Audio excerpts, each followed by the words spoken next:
So today, literally, it's a rare occasion for me. I'm in Painter. I'm gonna do possibly an environment drawing, but I just wanted to make an episode on, like, ways to kind of start a painting, or an idea from a blank canvas. For me, I kind of utilize a lot of shapes, and I put down a lot of strokes. Everyone has their own kind of way. Some people use lines. Some people kind of use the lasso tool straight out the gate.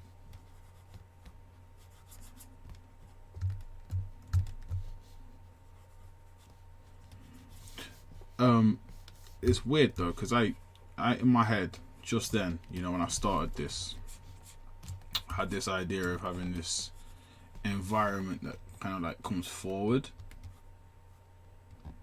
It's like big environment that comes forward. Then I was like, in the background, I'm seeing this silhouette, and like, this could be a giant.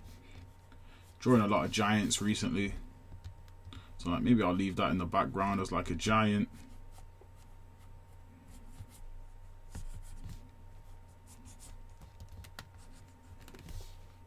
And this can be kind of more foreground. This can be like more of the foreground thing, this thing. Or maybe this thing is kind of more foreground than the giant, but still not, not as foreground as, because I was going to have it come into like here. So it's hard to explain from now because I haven't really set things up, but I already kind of premeditated from like the first few strokes. I already kind of premeditated what I was going to do. So when you're starting from a blank canvas, as I said, it's always good to get paint down, but then it's also good to have intent. So I made these lines to express which way my perspective's going,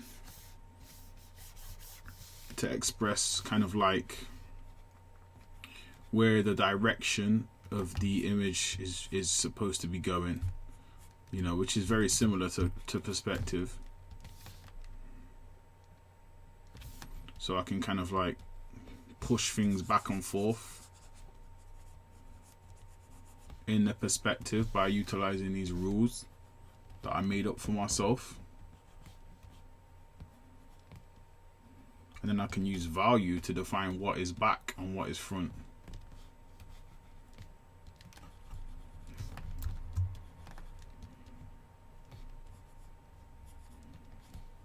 So as you can see, I'm making this kind of contraption that is kind of just over the horizon line. I might higher the horizon line a little bit, I'm not sure, but I've made this kind of like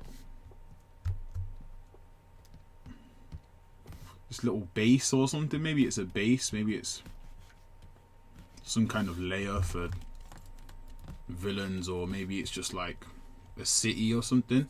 And you're gonna see it come together.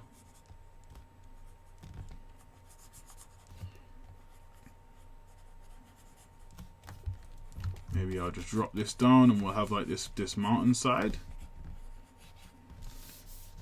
with this base thing on it. So we can always paint over these lines. I just want these lines to be visible, so then we can kind of have you can see the direction I'm kind of trying to steer the piece in, like so. Just throw in some little shapes always helps. So as you can see, this is an environment, it's not a character. A lot of the time I do character stuff, but I spent years and years kind of drawing environments. They were kind of my main thing for a long time, and it's kind of just been now since I've been trying to get to grips with Procreate. And I'd say I've been quite long. I've took long with Procreate. Like other people take to Procreate a lot faster. It's because I don't really spend that much time on one thing. I'm always jumping between pieces, because I'm not that focused on one piece. I'm always focused on practicing and trying to get better. So for me, the idea of having pieces is a bit far-fetched, but it's not, because that's how you get jobs. So I need to create more serious pieces. Sadly enough, I'm contradicting myself because this won't be one of those pieces. This is just going to be another speed painting. That is the truth. You know, there's no other reason for it other than just the fact that I don't feel like I'm going to take this that far. Ignore my phone, I think that was an email. But I just don't think I'll be taking this to the point of a complete and utter finish. At most, it's going to be kind of like concept art, thumbnail stage, blue sky painting level at most. To be fair, I feel like a lot of my paintings on this channel I've started from values, which is weird for me because I don't usually do that. So I'm gonna just probably jump straight into color with this one and start establishing some color aspects. We're in Painter, so I guess I have to kind of teach some painter techniques. In the fighting game world, we call it tech. So here's the tech. This is the new simple water. Now this is a general brush. I didn't make this brush. This is in Painter. This is one of the painter brushes that exist. I'm on the wrong layer. You should always use this layer on the background, right? And what it does, it kind of creates a multiply layer like you would in Photoshop, and it overlays color and shadow, right? Good thing about this though, even though you're using it on one layer, it has its own properties, so it can kind of be interblended with itself. One of the most fascinating kind of brushes or fascinating kind of techniques that I've kind of used digitally, but I'm pretty sure other software has probably replicated it at this point, but I haven't really found anything like this yet. This is cool. I feel like Clip Studio's definitely got something like this, but so yeah, it does this cool thing where it can kind of be blended with. So on one layer I can have background, foreground information, I can have different colors, and I can blend between them freely on this one layer, and that is the advantage. That's why I picked this brush for this part of the process. Go in real quick and just sort that horizon out right here. Throw in more blue for the sky. But yeah, you can start doing cool things like throwing in little kind of like little values and stuff. Throwing in like some darks.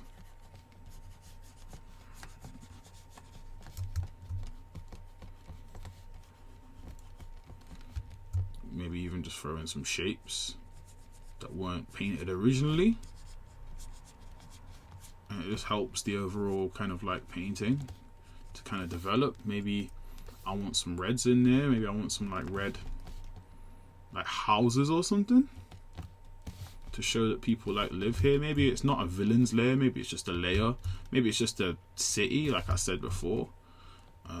But I'm saying, like, quickly and quietly, you know, 5 minutes in or something, or 8 minutes in, we've already kind of established kind of an idea, and now it's just time to kind of make that idea come to life.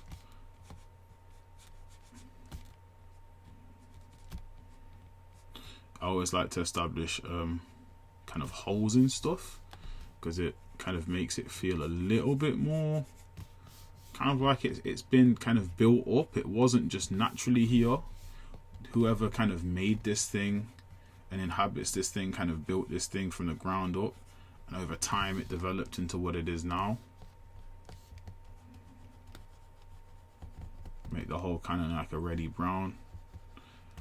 I'm assuming this is a cannon. Maybe it's just an extension of the architecture. I always like to add cool little features in like that. Maybe some of these beams are like half red.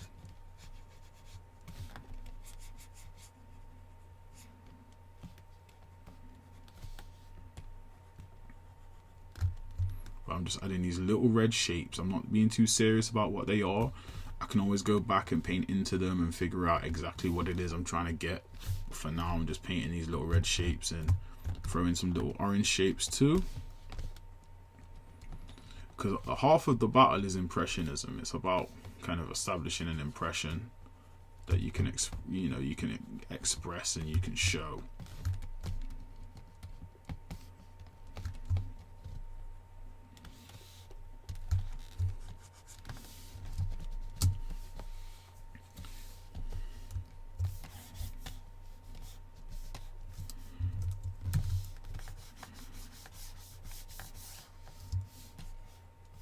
So been watching a lot of Ghibli stuff recently, kind of just going back as a grown-up and just watching some of that stuff. And I took a few screenshots and stuff.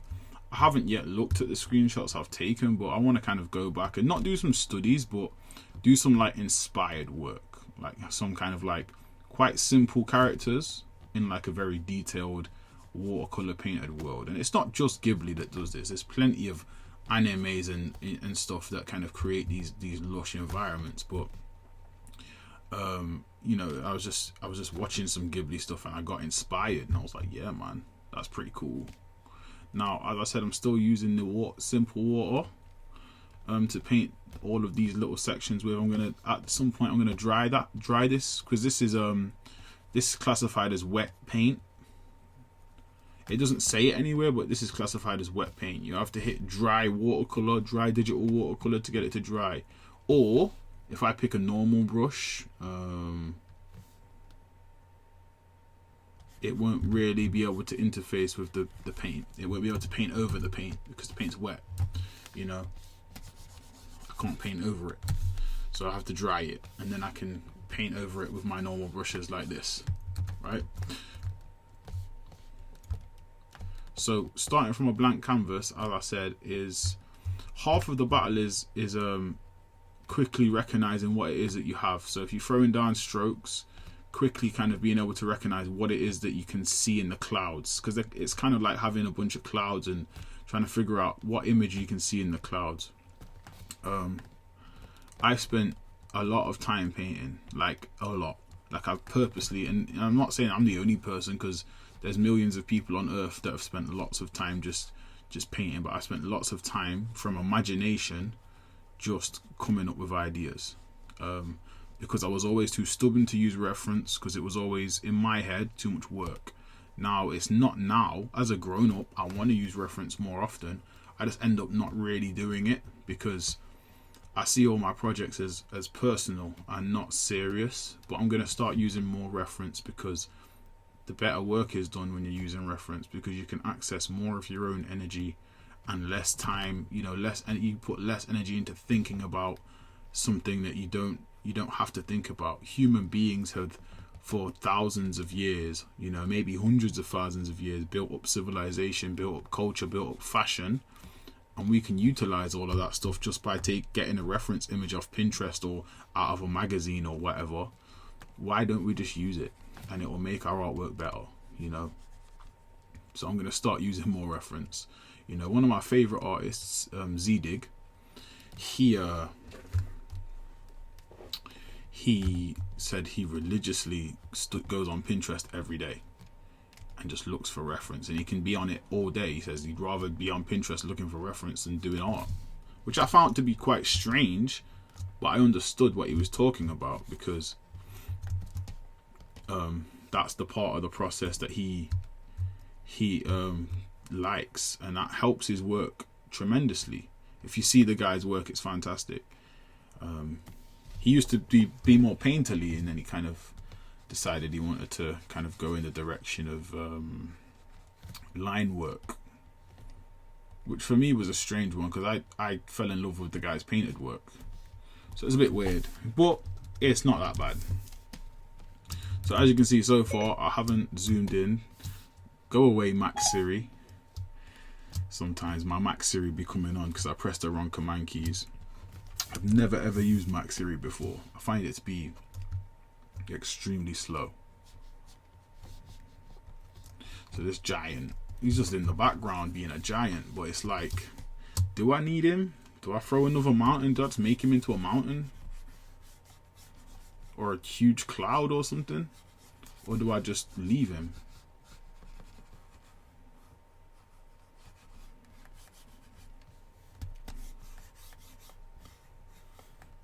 I haven't made my decision yet. I'm just thinking, because I could easily have this be like some cool ass giant fortress thing that's just on this huge slope mountain right next to the other thing, but it's further in the background. So it's like if this was a video game, you'd see this thing, and then you'd be like, oh, that's in the background. All right, little trick, down value a little bit, get a darker tone, and just kind of go up here and make some shapes. And that makes it seem like, or that adds more depth to our shape, to our overall shape in the background. I was always a big fan of Gondor from Lord of the Rings, and Gondor is just this huge like castle with this huge rock just right slap like bang in the middle of it, just this huge rock, and it's like, why is that huge rock there? It's just there, you know. When I say Gondor, I mean Minas Tirith from Lord of the Rings. It's like where they have the final battle against Sauron's armies, and there's that huge castle with the big rock at the back, and it was cool. So I guess we've established that damn giant's gone. And good riddance, because, you know, not all decisions are always good decisions. Sometimes it's nice to be able to, on the fly, you know, go and change something. I think the piece is overall better for it. Alright, so here I think I can go in and add a little white, try and establish like a cloud.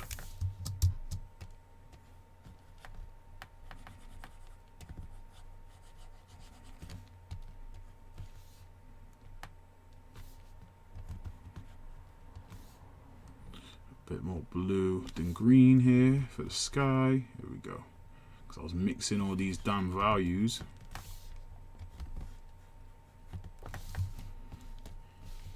So this is what we got so far, which is, you know, I'm enjoying this so far. I haven't done something straight in color for a while because I've been busy with like trying to earn money from clients as a graphic designer.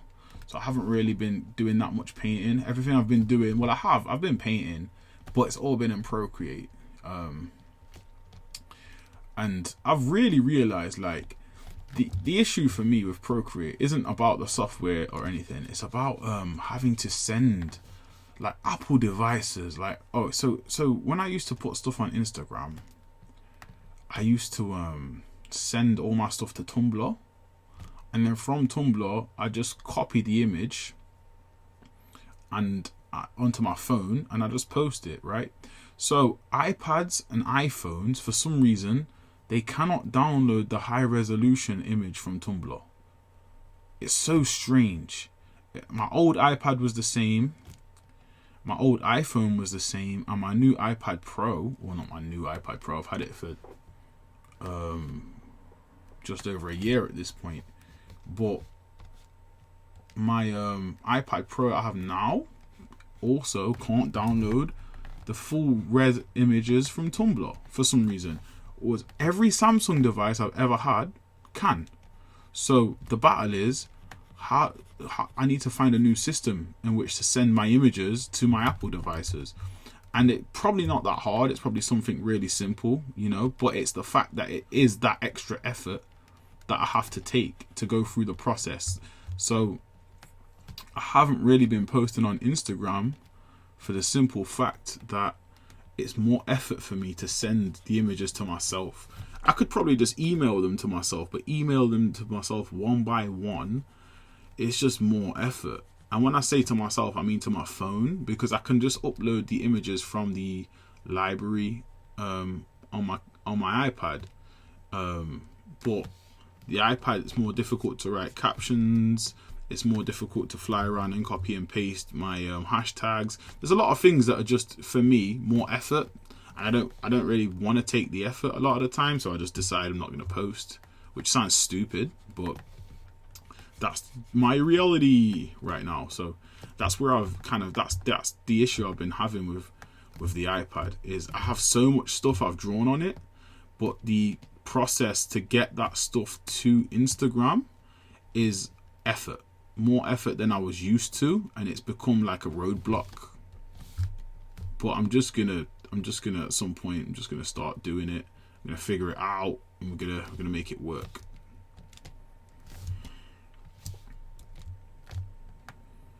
Now you see how these little kind of shapes make impressions, and this is what I'm saying. So a lot of things are really impressionistic. Like they don't have to be that serious. Like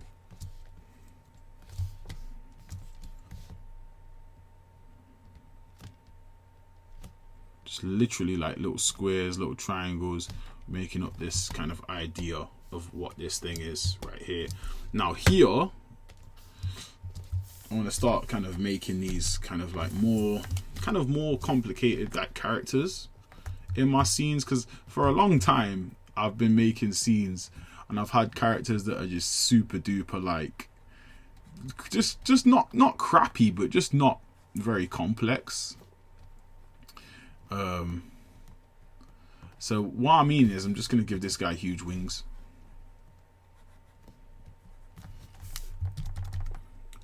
Why is he not flying, do you ask? Because he can't actually fly. It's fake.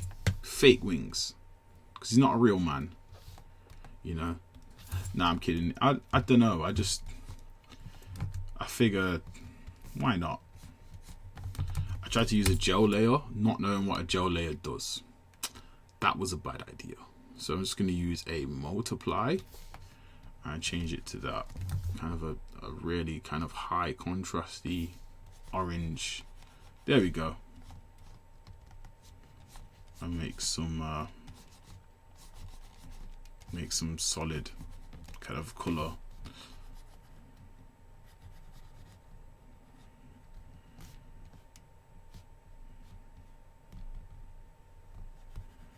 Maybe he's not flying because flying costs energy, and he only has so much like reactor fluid. I'm going with that. I think that's gold. So, but yeah, this video kind of was supposed to be about how to kind of create when you just have a blank canvas. Now for me,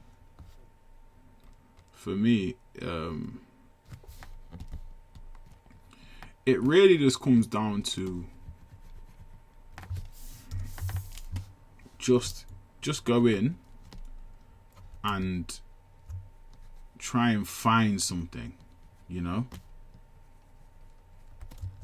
As I said, throw down a lot of strokes. Even with this character, you know, I throw down a lot of strokes and then I try and find something from those strokes. Now, if you're a beginner artist, it's not that easy, and you know, but you can still do it. I used to do it when I was beginning, you know, and then it becomes habit.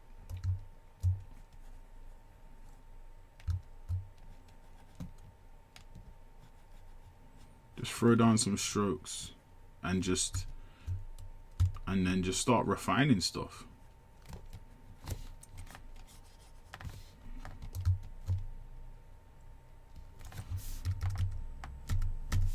And we've kind of almost got a little dude here that's just like living his life.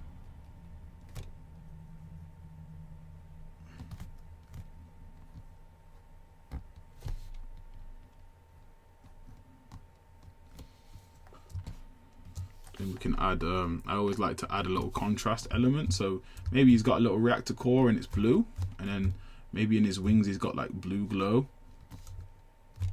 That's not bright enough though. We need to go brighter than that, my guy.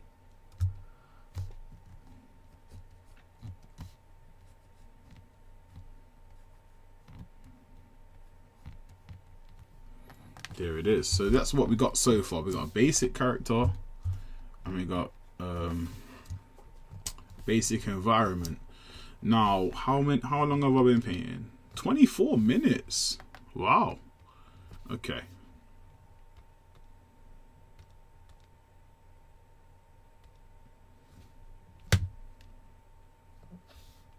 So I would say like my intention with this painting when I started it was to kind of make like, you know, a video game environment kind of thing. Like if you was in a game and you was walking across the plains, what kind of things would you see, and you know, the environment in the background and yada yada yada, and that was really my intention, you know.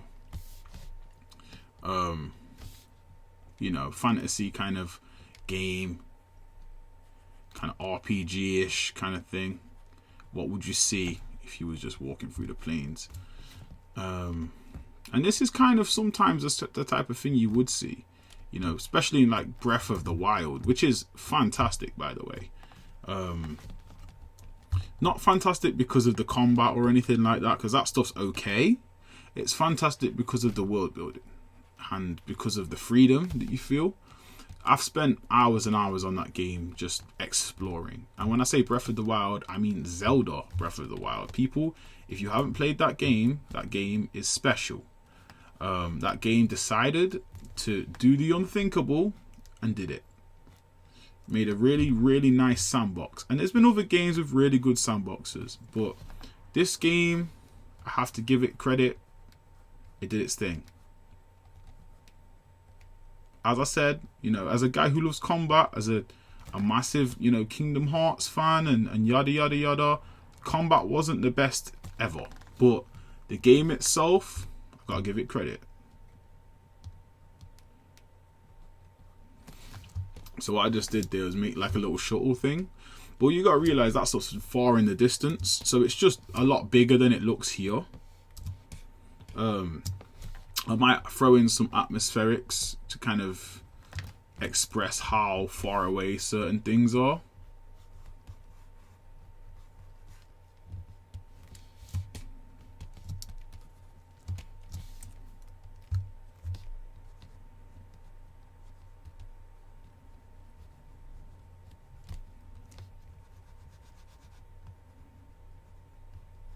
Just gonna make this a bit bigger. Maybe throw that on it, give it a little bit of ambient light.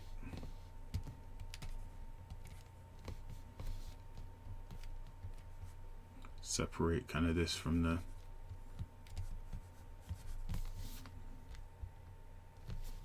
I've realized a lot of the time when I'd start kind of getting into painter mode, I kind of quiet up a little bit. I apologize for that, guys. I think it's just when your brain's doing like these little artistic calculations and you just like start like being in your own world.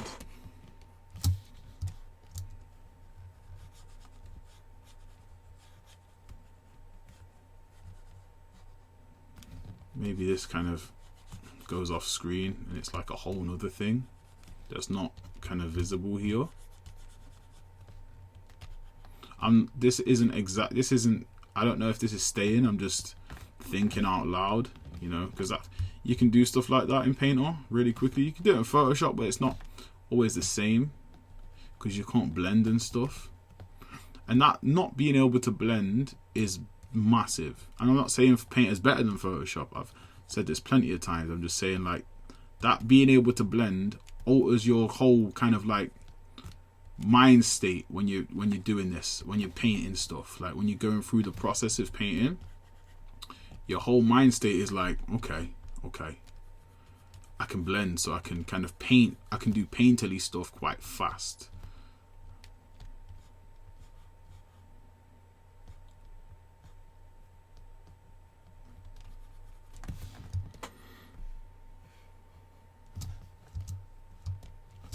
I think I'll keep that, but what I'll do is I'll throw the lasso tool out there, and I'll make a clear separation in atmosphere between that and this, so we understand that that is a bit further back. So I'm going to grab my digital airbrush when my eyes can see the thing. Here it is, digital airbrush, right? I'll grab the atmosphere color and I'm just going to kind of glaze. So now there's a distinction between that and this.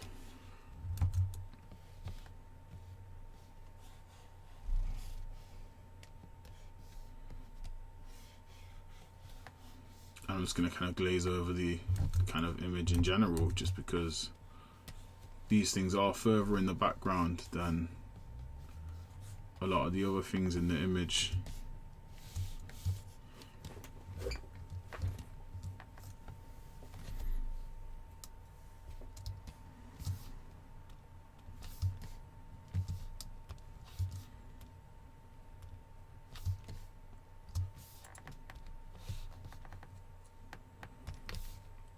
Grab my oil pastel. It's one of my other favorite brushes. This whole time I was using the Thieves chalk, which is a custom brush I made, which is like the Photoshop chalk mixed with like a an oil paint brush. I made that brush years ago in like Painter 11. This is the oil pastel. It's just an oil pastel. It's meant to be an oil pastel anyway, and it's like, it just paints really good. I use it a lot for a lot of things. Funny enough, I discovered a lot of these brushes just from watching people paint in Painter and just looking at like the thumbnail image of what the brush was. Because a lot of people just use the built-in brushes. A lot of people have customs, but they don't really use customs all that much, which is strange, right? So I watched an artist, there was this speed painting like meetup video years ago. It came out in like 2009, and there's an artist from China called Benjamin. His name is Benjamin Zangbin.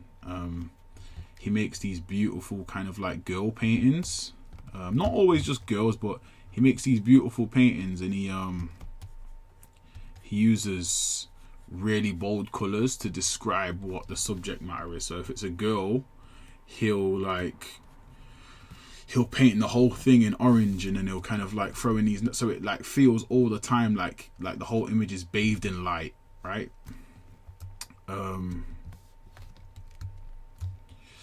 And he used to use this oil pastel brush, and I remember just looking at the thumbnail in a video and being like, yeah, I'm going to use that brush.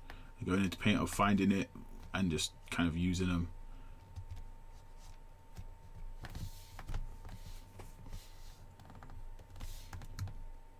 I could probably get away with a little small mountain here.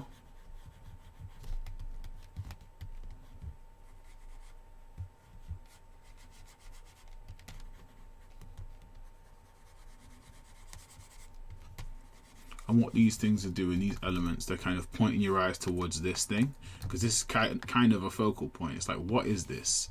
You know, what is this? Because, and the funny thing is, they're focal points, but I've purposely not put that much detail in them. But they're still focal points because I want you to look at them. Because it's like, from a conceptual, you know, if we was in a studio and we was trying to create, you know, a game or a stage, from a conceptual standpoint, this is a point of interest. Because this is some kind of, this is either like a creature, a drone, or a spaceship. And this is like the pod it comes off, you know. And I'm kind of showing you this, you know.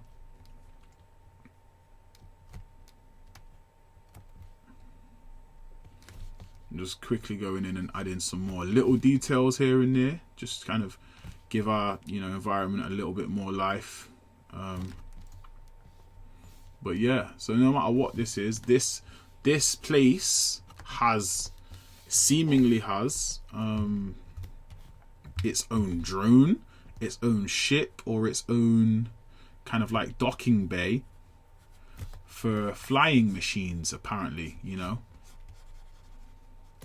So there you go, you have a narrative point coming from that too, and that's always important, to try and get narrative points from an idea, you know, and describe what the world is, you know.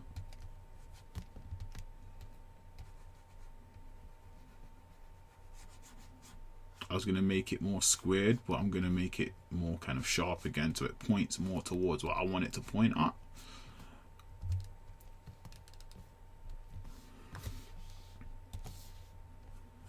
Throw in some kind of light red.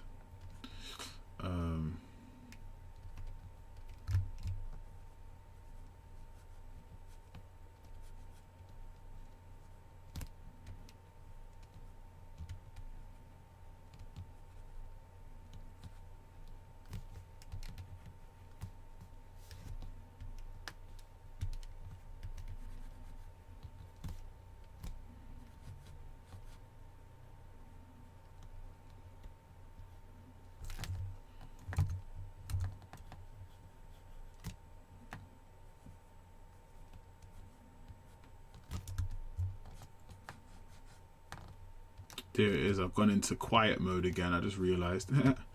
But it's just what happens when you get into it. I'm quite enjoying this process. Probably going to do more of these more often. Now, I've decided I'm going to just make a big shape here. I was going to make like different levels and stuff to the thing, but I'm going to make a big shape here. And I'm just going to make one kind of like one seam piece. Maybe this is like a temple or something. Right now it's just a shape, but I'm just defining that shape.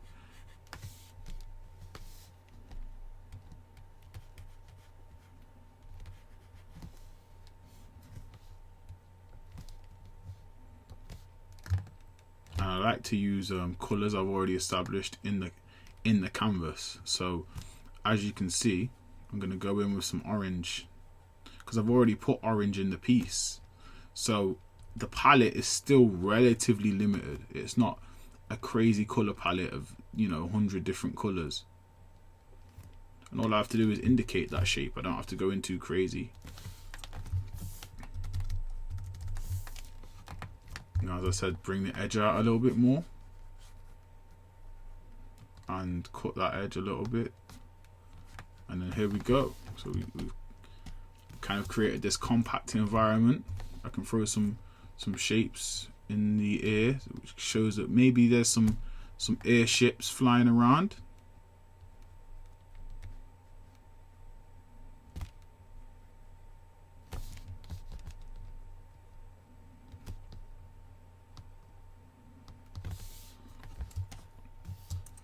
Our character is still here.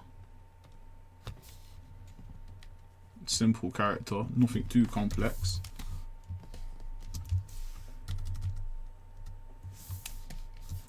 We can go into the bottom and we can just smear these lines a little bit.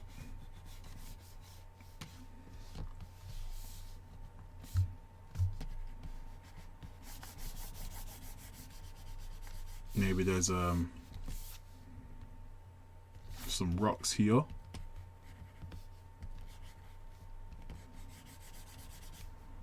Little foreground element.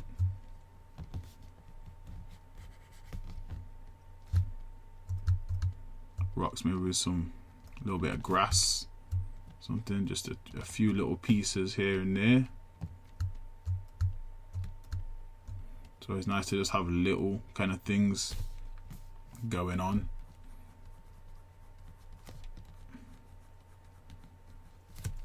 On the canvas.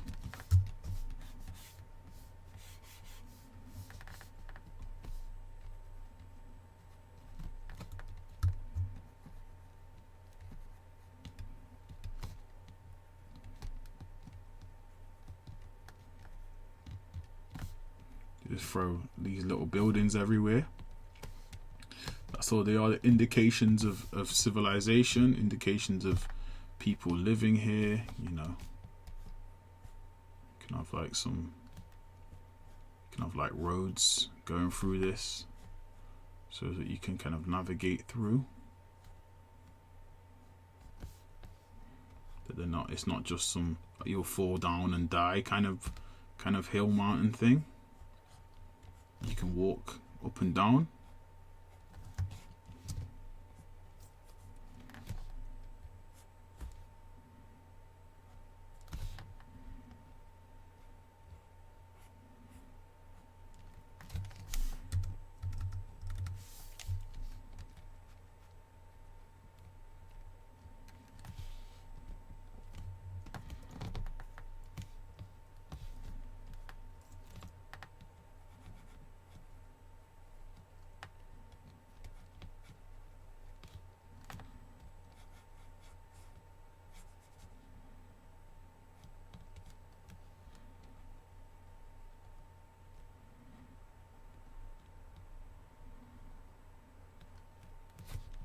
Just adding some more shapes to overlap over that area I made over there to kind of show that they are separate areas and not the same area.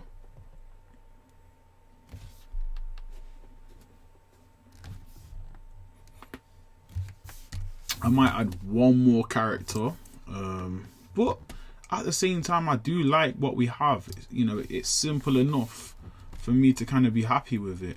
You can flip the canvas, it still works for me. Everything's good.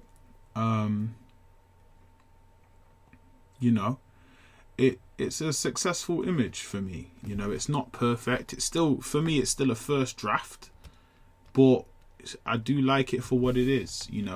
If we were gonna just come up with an idea for something, this would be good enough for me, you know, and that's how I feel about this. You know, it's not supposed to be this super duper thing. It's not meant to be the most finished thing I've ever done, you know. It's just meant to be like, here's an idea for, you know, somewhere in a game. You know, you can go there. There's plenty of like different, once you get here as the player, because you know this guy is the player. Once you get here, there's here to go. There's you got to see this thing. What's this thing? What's that on the mountain? And what is that at the back? And all of these different things. And then you've got this whole area, which obviously I'm pointing to here. This whole area, and it's like, yo, there's probably going to be NPCs up here, and then there's this thing at the back. It's like, what?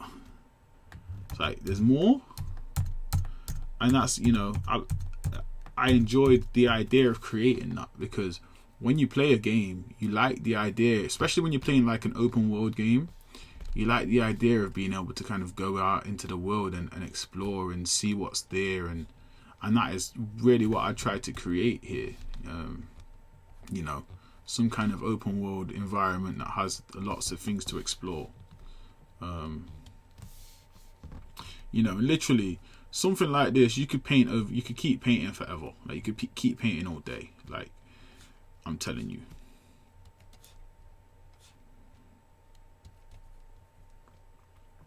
Yeah, I mean, by the laws of scaling, I was just looking at this, right? By the laws of scaling, this is huge anyway. This whole drone thing here is way bigger than you'd think, you know. But that's why it's cool, because I want it to kind of grab your eye and make you consider like what's going on here, like, you know, what actually is that, like.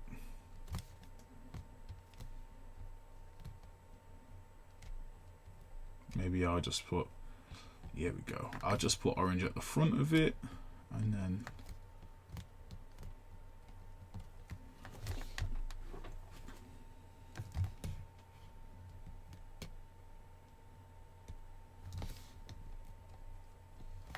again, Painter has this thing called the glow brush, and I've gone over this before, but check this out. Really low, kind of turn that down really low, make it quite saturated. Boom, glow, boom, glow. A little glow here, and we've established our little kind of magical aspect of the painting.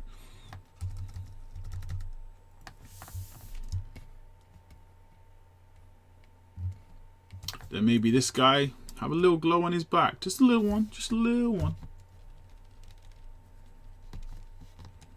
There you go.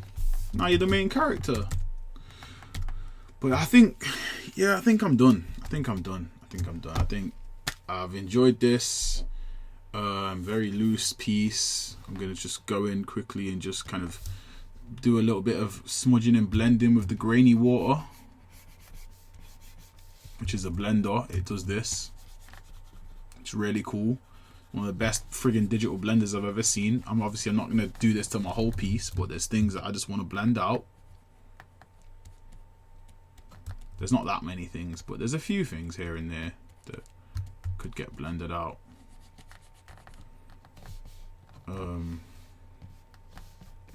These lines.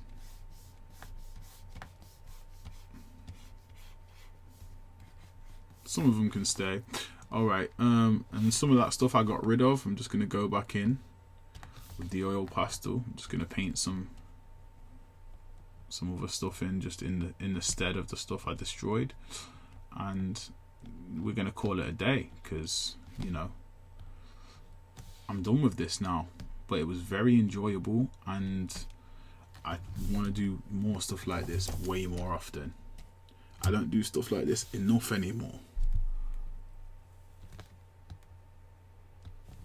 But to be honest, I need to be spending time doing more finished pieces in 2020. So maybe this type of stuff will suffer more than it's been suffering. I don't know. Maybe I'll do some stuff like this and I'll make sure it gets finished. And then I think it'll be a win-win for me, I guess.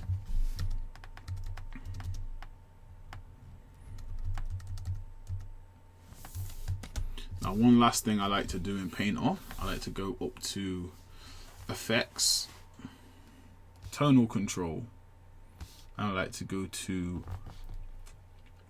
Adjust Colors, right? And the Adjust Colors slider has this thing called, I want to make everything 0. It's already kind of starting somewhere, right? Everything's 0.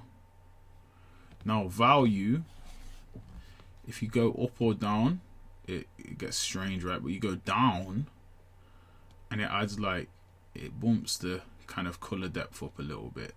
And that's all I really wanted to hit the canvas with. So you see the difference. And that is all I really wanted to do, and I'm pretty happy with this now. So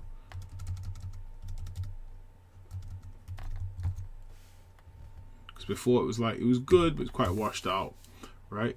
And I can go in one more time, get the digital airbrush, get a really saturated blue, and just kind of smear just a little bit, just a little bit. Especially at these high points, just because they're high. The higher you are, the more atmosphere you're getting, baby. Alright, and that's it. Let me just go full screen for y'all.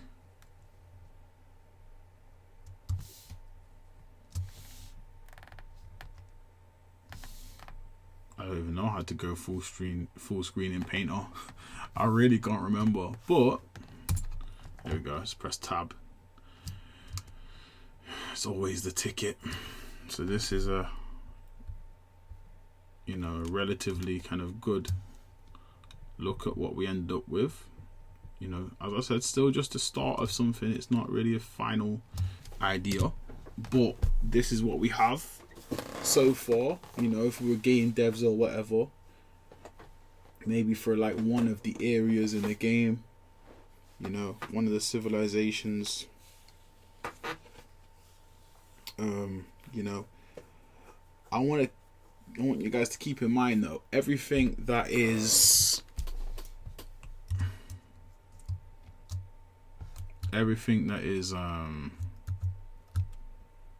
here is huge. Like you're like this big, you're like that size. So you walk along this thing, you know, you go up here, and each one of these little dots is like a house. So you're human sized in comparison. I just want to keep that in mind. So this thing is massive, you know, massive. You could fit 30-40 people in it, easy, 100 people maybe, you know, because you're a little tiny gnat, you know. But yeah, that is the piece, guys. Thank you for watching. You know, this video was kind of supposed to be about starting from a blank canvas. It really came down to just being about, you know, putting strokes down and seeing what you get. I'm probably going to make videos on how to start from a blank canvas though. Probably going to do those in Photoshop, because there's a lot more ways in Photoshop for people that aren't that advanced. Things like custom shapes.